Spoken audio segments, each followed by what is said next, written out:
All right, guys, our next guest live on Submission Radio. The man barely needs an introduction. I mean, he's the former Strikeforce contender, he's the current UFC contender, and he's coming off back-to-back dominant performances, one of which is over Carlos Condit, which is kind of a big deal. He's the chosen one. Tyron Woodley, welcome to the show. Man, I appreciate you guys having me on. Hey, look, it's an absolute honor having you, given I'm sure you're doing a lot of interviews at the moment and media will be swamping you. Just to get the ball rolling, how are you feeling, man? I mean, you're fresh over a win over Carlos Condit. You barely took any shots in the fight. It's been almost a week. How are you looking and how are you feeling at the moment? Man, I feel phenomenal, man. You know, it was a great win for me. It was a big moment in my career, step forward. Projects me into the top five and put me right in position to be the number one contender in the world and get ready to fight for this world title. Now, Tyron, just taking us back to the moment. Let's go back to UFC 171. You throw the leg kick at Carlos Condit. You see him go down. Just take us back to that moment. What goes through your mind when you see Condit go down? I mean, I didn't take him down and transform my body into an MRI machine and know that he had torn his ACL, meniscus, and got on my feet and threw the leg kick. You know, I knew he was hurt. I knew he was, had suffered some form of an injury or something was nagging him. And he got up, but he came forward to me like nothing was wrong. So I said, I'm going to kick at these legs. It's the same as Jose Aldo would do if he kicked 10 times at your leg and you spun around and switched stance, he would go right back at it. So, I used my killer instinct, so I went back at the leg kick.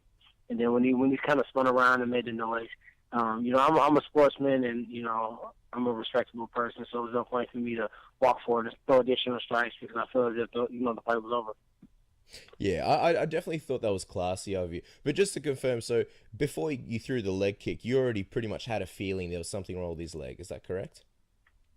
Yeah, when he went down from the takedown, he was making noises, and I couldn't see the angle that the cameras that you guys saw, and one thing then grabbing his knee, but I heard him making noises in my ear, and I felt as if he was grabbing, something on my left side, which would have been his right knee. So I went for some leg kicks, and it turned out that it spun him in a way where the leg kind of went out. Before that point in the fight, you looked really great. Everybody says you looked phenomenal. You threw some great shots. How were you feeling at the start of the fight before the leg kick happened? Man, I was feeling great. My timing was good. Everything was going actually better than planned, as far as the landing and, the spacing and the distance and really the overall control. So I felt great. I felt amazing. I was looking forward to a war, and then, so far it was a one-sided war.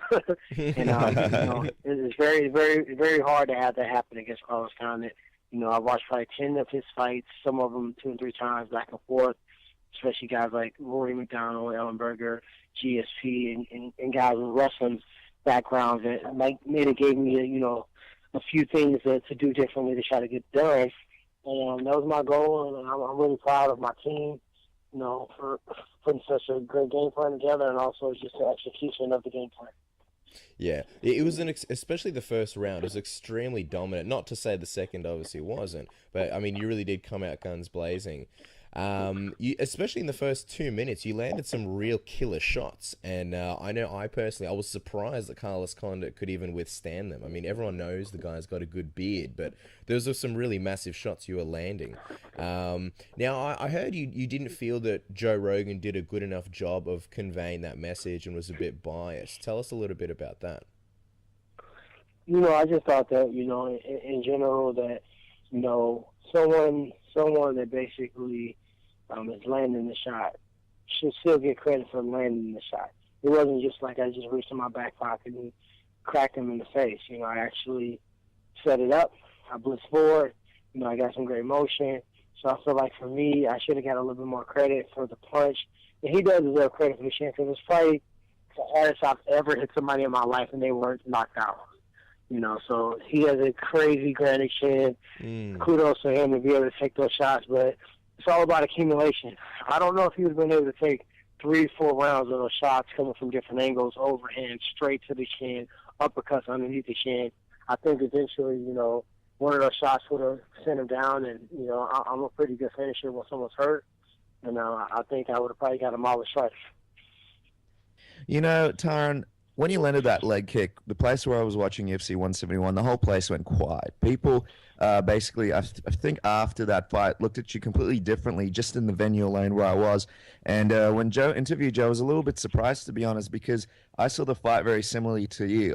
Does it get frustrating that some people are of the opinion that because the fight did finish in an injury, it's not as dominant than if he finished it with strikes, for example, or a really dominant decision? It's plenty of times fights are finished and then the opponent gets injured, but the point is the fight was finished. It's not on my record. It's okay, we had to stop the fight at 7 minutes. You won 7 minutes. You won the fight. It's TKO due to knee injury. So if I punch you in the face or punch you in the body, or if I break your arm and have to stop the fight, those things might cause you. If a guy doesn't submit and you break his arm, to stop the fight. It's not not anything different. So I feel as if, it's kind of taken away a little bit of the moment. But for me, I know what I did. I want to have a national rewatch party. I want everybody to sit down and let's all watch UFC 171 again together, with knowing the ending. And I want us to watch the beginning of the fight, and I want us to, identify what second did Carlos kind of win in the fight. Show me the part when I was slowing down or fatiguing, and I'll tell you that wasn't happening. So for me, I think that people that are saying, we didn't get to see the fight in the third round, he comes on strong. Who's to say I wasn't going to finish him off at the end of the second, or knock him out in the third, or do the same? All I have to do, I didn't have to do anything spectacular. I just had to keep up what I was doing. If I would have kept doing what I was doing, then I would have won all 3 rounds. I do agree with you there. I just want to make it clear. So this national viewing party, are we invited, and will there be drinks and beverages served? I make a really good dip, so we will fly all the way from Melbourne, Australia, over to America to.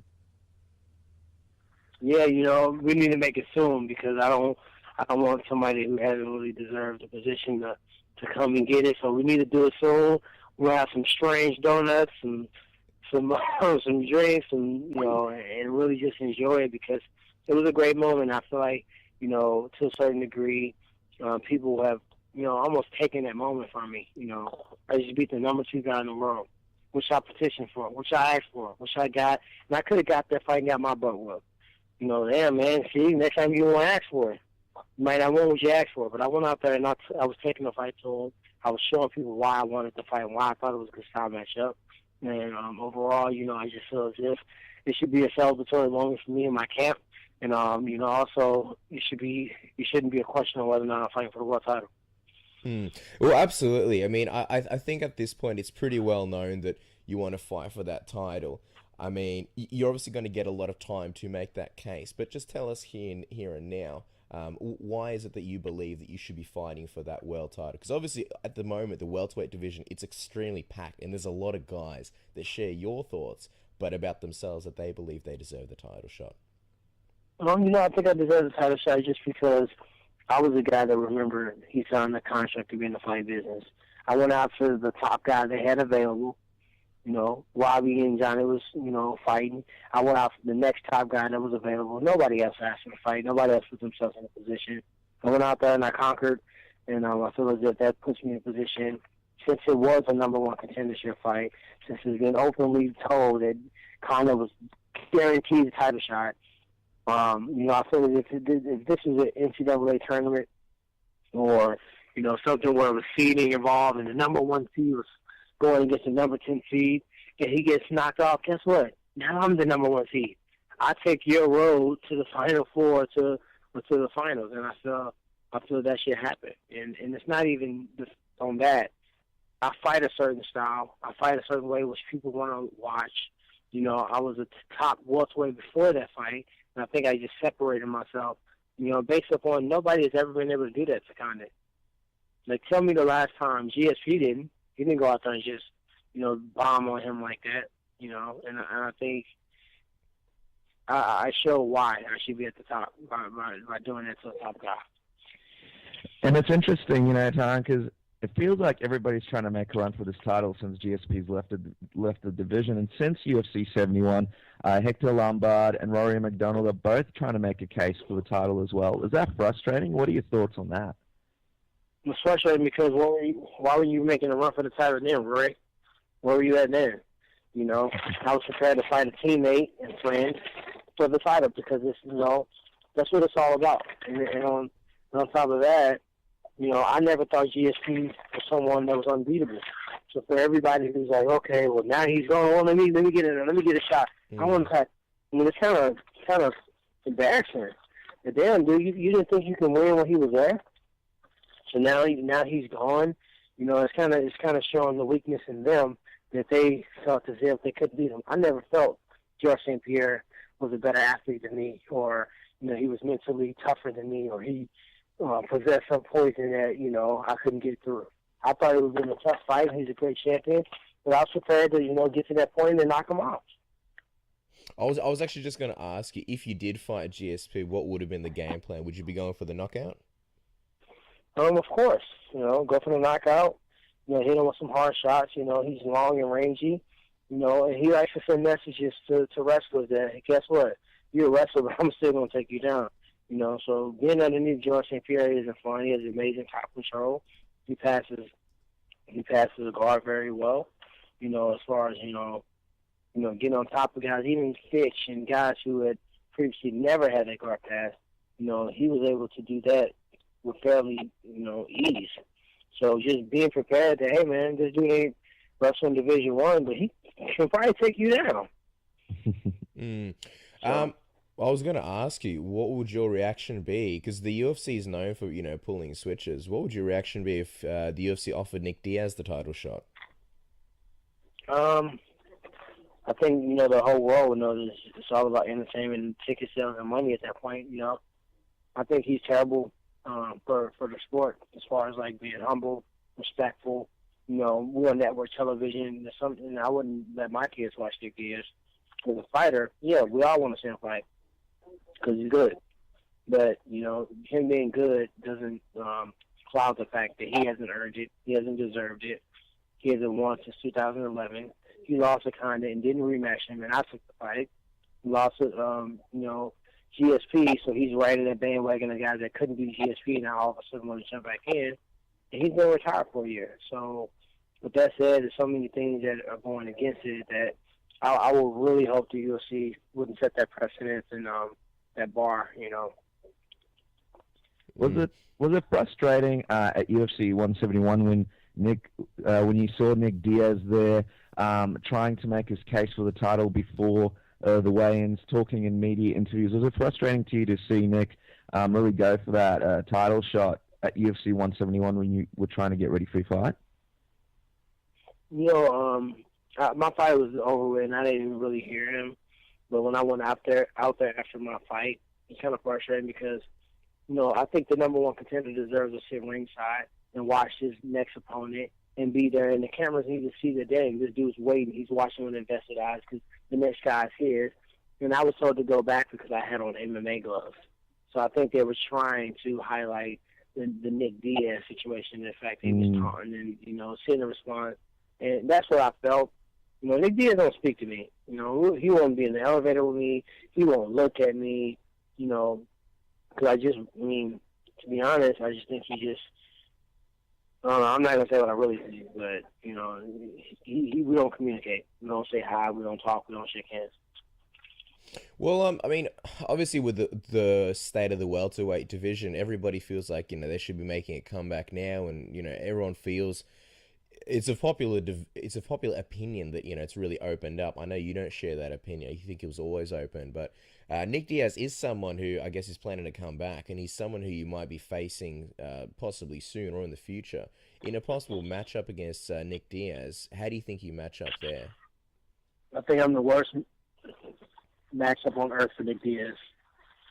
I think, literally, I mean, he's not faster, he's not stronger, he don't use angles. I mean, he's good boxing, good jiu-jitsu. I don't think he can stop my power. I don't think he can stop me from taking him down. I'm not a huge fan of his, you know, his antics outside of the deal. I'm not, he's not on the top 3 or 4 list of extremely tough matchups for me. He's a good matchup. He's always a threat to everybody. His volume is, very hard to deal with in boxing. He's similar to Carlos Condit, but not as versatile. Not as, he doesn't have a diverse game when it comes to striking and, his activity. But I just think Johny Hendricks is the toughest fight for me, and I want to fight the best. To me, he's the best in the division, and that's what I want to compare myself against. Now, Tyron, you tweeted UFC 176, UFC 179, UFC 180. I don't have a disclosed location. At UFC, what do you say we bring it to the STL, Easy Sellout, Dana White, Lorenzo Fertitta? Are those some possible dates that you'd like to come back and possibly fight for the title? And how many times have you texted Dana White so far to try and get that title shot locked in? I've texted him about 3 or 4 times, but I didn't really blow him up. I'm kind of on the fence about fighting in St. Louis. And, I think it would be cool to fight in St. Louis in front of your hometown. It would be great for the city. But it's also some added pressure you got to put on for your city. And you can't just, get touched up here. And people who ask us for tickets and requests, I think it can be distractful fighting in your home city. But nonetheless, we need an event here. It's a great city for sports. And I think the UFC should be here. Okay. Look, we've been hearing, just a little bit off topic at the moment, we've been hearing a lot about Tyron Woodley, the fighter, recently. Just while we talk about your hometown, tell us something that we don't know about you. What does Tyron Woodley like to do when he's out of training camp? I like to hang out with my wife and kids. I'm about to go on a vacation next week. I like to go to the gun range. I haven't played video games in like 3 or 4 years, and I just recently got into playing the new game called Titanfall. So I'm about to crack that baby open today. So, I'm really laid back, low-key, but inside the cage is beast mode. Outside the cage is business mode. So I own a gym, ATT Evolution. So focusing on that, focusing on my fighters, focusing on my family, really consumes all my time. So I have a ton of time for anything outside of that. I'm actually a massive gaming fan myself. When Dennis and I both, when we have the time, I just wanted to get your opinion. Are there any other games you're looking forward to, like Watch Dogs or anything like that? Well, I just got a little love pack from EA Sports, so I got Madden 25, FIFA 14, NBA Live 14. You got the Titanfall game, and also got like Need for Speed and Battlefield 4. So I haven't played any of them yet. I just beat Army of Two, Devil's Cartel, and Call of Duty Ghost. I just beat those 2 games. Kind of embarrassed to say because I spent so many hours playing them. I was late to some practices and meetings because I had to beat this level. But it's just kind of fun and it takes away from the vacuum camp. So just quickly, Dennis, I find that very interesting that you said you just got back from EA Sports, considering you're going to be in probably one of the biggest games of the year, which is EA Sports UFC. Something that I'm really, really looking forward to. I mean, they released another trailer just the other day, and it was just insane looking. It just probably the best graphics I've ever seen, and will be the best graphics of this year. What is it like being in such a game? I was in the first feature they did, the EA MMA game. Yep. And the mannerisms, how we walk up to the cage, how we roll that neck and shrug that shoulder, they really hit it spot on. They've been doing the sports features for so long. No other company has been doing it better and longer than them. I think it was the greatest move ever when the UFC moved to EA Sports to do the UFC game. And I think, this is probably going to be a game where you're going to be able to update. So as you buy the game, guys' records are going to increase, and I think the updates are going to allow that to happen on the game, or guys to should be able to increase your stats, and I think that's unreal. It's like having an actual fight team, like a fantasy roster. Now, Tyron, you mentioned that fighting in the STL brings a lot of pressure, but now that you're in the UFC and you're one of the top guys in the division, have you noticed much of a change? Is it difficult having people come up to you constantly, having to do media constantly, while balancing that with training and family life? it's not as bad as Johnny and Robbie. You know, I talked to Robbie, and I was at ATT, and he had to go to Vegas, and he had to do this, and he was in Dallas. So I haven't had to do the media tour yet, but it's a part of the game, you know. How else are the fans going to get pumped up about this fight? You know, get to know you, your story, get to see you. You know, and the stronger fan base you have, the more people want to fight you. And, you know, a lot of people want to see Nick Diaz because he has a really strong following. Same thing as Johny Hendricks and some of these other guys. So once you increase that following, you know, you get that popularity with the fans as well. I think in a big way, it is about the stories. And, yeah, I mean, Nick Diaz, you know, one thing you can definitely say about him, he is an interesting character. But if, for example, there was certain fighters, if you were to fight, they'd be very interesting stories because you train with a lot of the top welterweights in the division. That could be, I mean, you got Robbie Lawler who you train with, and he just fought for the title. And then you got Hector Lombard who you train with, and I believe he's making a case for the title as well. So there's a couple of things we wanted to ask, such as how would you feel versing either Robbie Lawler or a Hector Lombard for the title? You know, I said this earlier today, you know, no strap, no scrap. We ain't fighting for the world title. I'm not doing a number one to finish the body. It's my teammate. I'm not doing a 3-round fight that's, you know, just a good fight that people want to see against a teammate. You know, if I'm going to be fighting somebody, possibly ruining a friendship, causing some awkwardness amongst the team, there's got to be something that's going to change my family's life for a long time. So, you know, I was prepared to have that conversation with Robbie. You know, I didn't want to do it then, even though I know the fans would have immediately wanted it and talked about it. But I felt as if that was his time. It wasn't my time. It was his time. It was my time to beat the number 2 guy and defeat Carlos Condit and become the number 1 contender. But it was his time to be champ, his time to fight for world title. And I really believe there's so much it takes to get it to that point mentally. I know how many times he had to get back on the horse as a fighter, and I would never deprive him that moment. So I was prepared to, you know, meet him, you know, later on that week, you know, maybe the following week and talk about it, see what he's comfortable at, and let us make the choice. And, you know, I'm always positive he wouldn't have been against it. Hector, I don't know. I like Hector. We talk quite a bit when I'm there, but we don't have a really relationship where we call each other, text each other, and talk outside of training. So, you know, any person that's a teammate of mine, you know, I won't be fighting those guys, you know, outside of world title fights. In terms of the UFC 171 main event, your close friend was fighting for the title. What were your thoughts on the fight? It was very, very close. I had Johnny winning the first, the second, and the 5th round, but I really thought that 5th round was the deciding round. What were your opinions on the fight?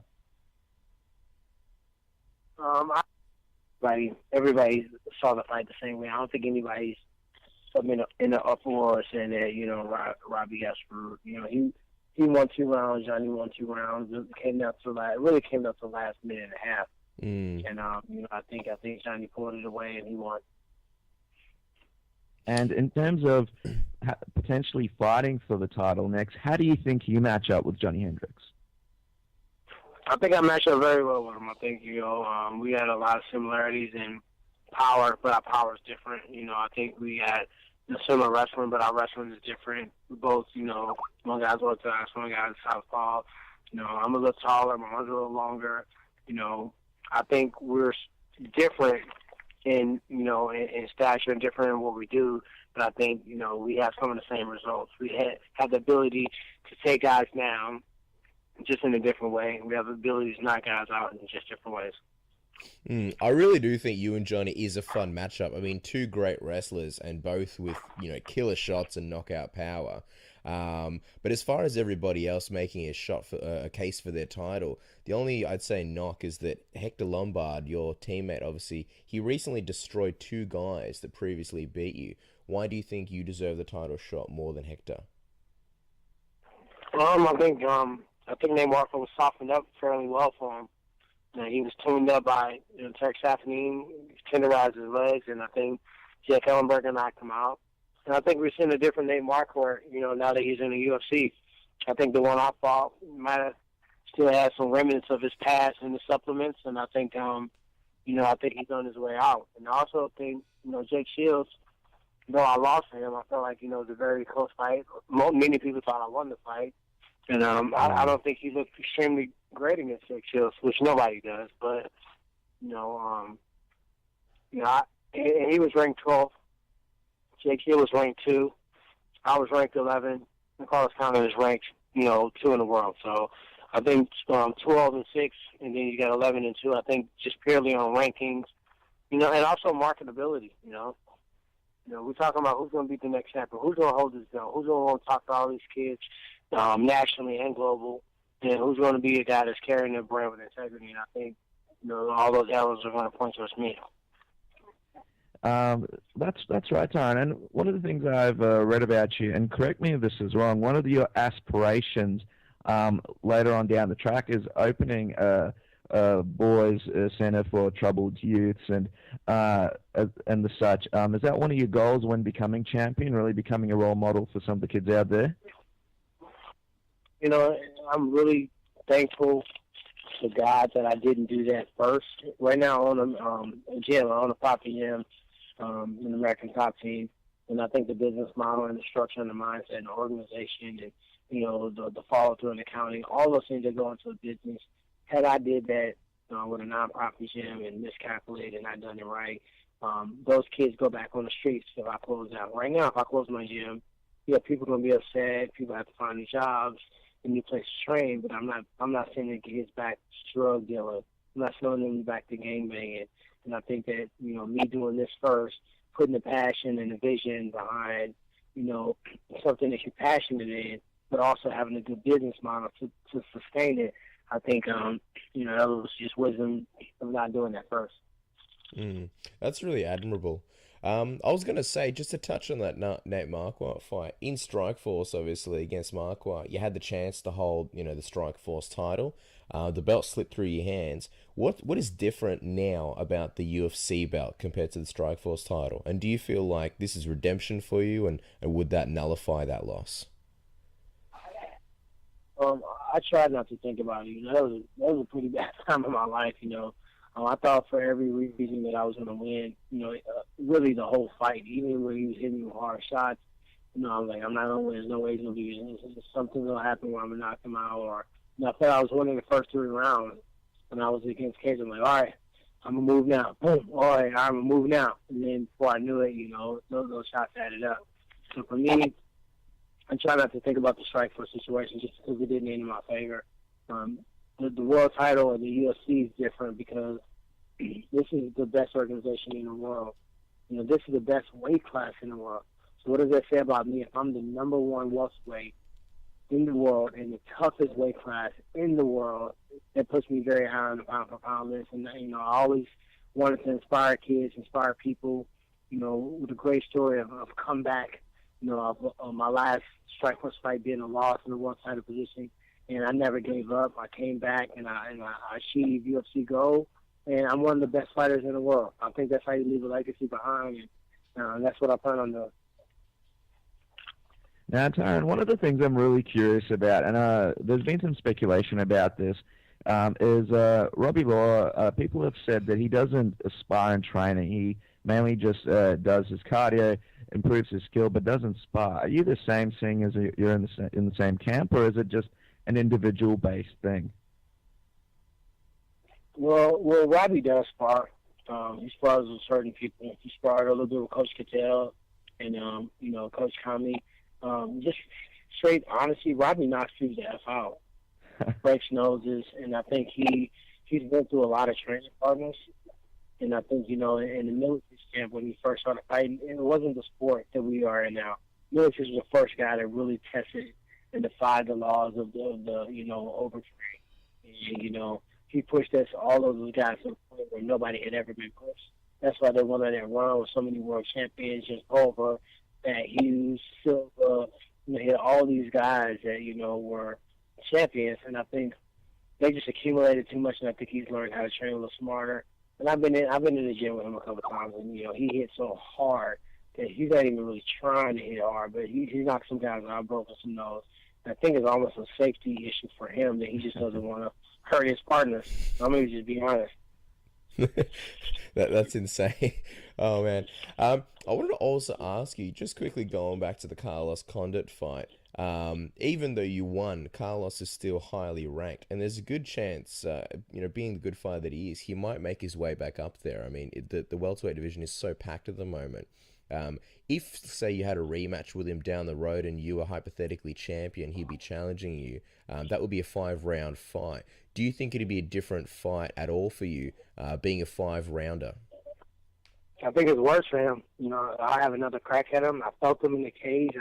I felt the weaknesses, and I think it'll be worse the next time around. As far as what happened, not the injury, but what happened in the 7 minutes, I think the 25 would be a lot worse. I think it'd be a one-sided fight. He got a long road. He got 6 months, 4 to 6 months of rehab before he can even train. Then he got to get into a camp and get his rhythm and stuff down. So it's going to be a while before we see him again.